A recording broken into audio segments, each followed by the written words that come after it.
I see quite a few people who have problems with the back, neck, shoulders, which stems, believe it or not, from how they're sitting.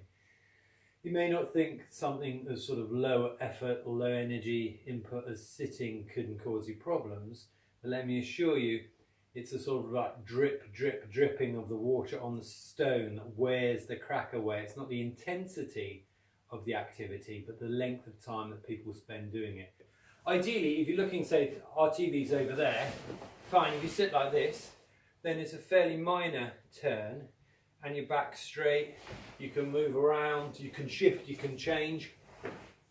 One of the lowest strains on the back is actually this posture here, believe it or not, the sort of Game Boy posture.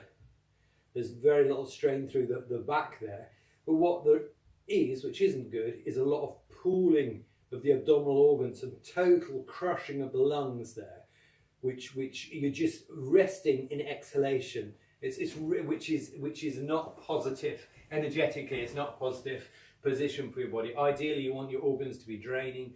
You want your lungs to be open. So I'm not saying that you need to sit in the lotus position or anything like that, but that is a pretty good way to sit if you're going to sit anyway. The modern chair is designed.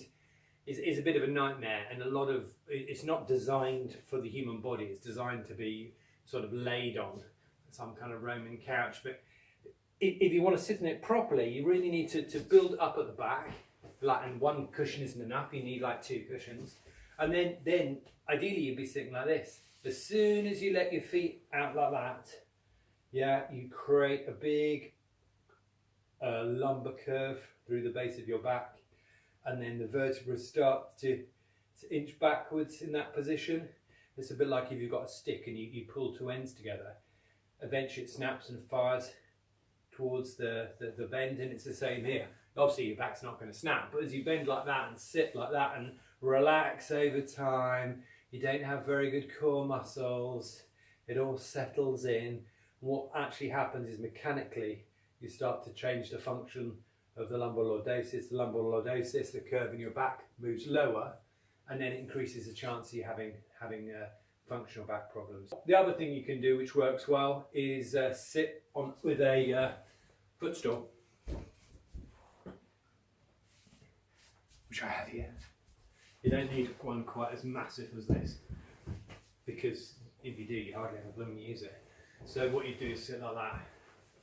Basically, the person who gets the footstool keeps the footstool. House rules. So sitting like that, you can totally line yourself up with the TV. So you're lined up, not a problem. Yeah. Obviously, what you really want to be doing is moderating your life, being aware of what you're doing, making sure you're just not on your ass watching too much TV, and you're getting out and doing activity. Speaking of which, I probably should stop this and go and get on my bike.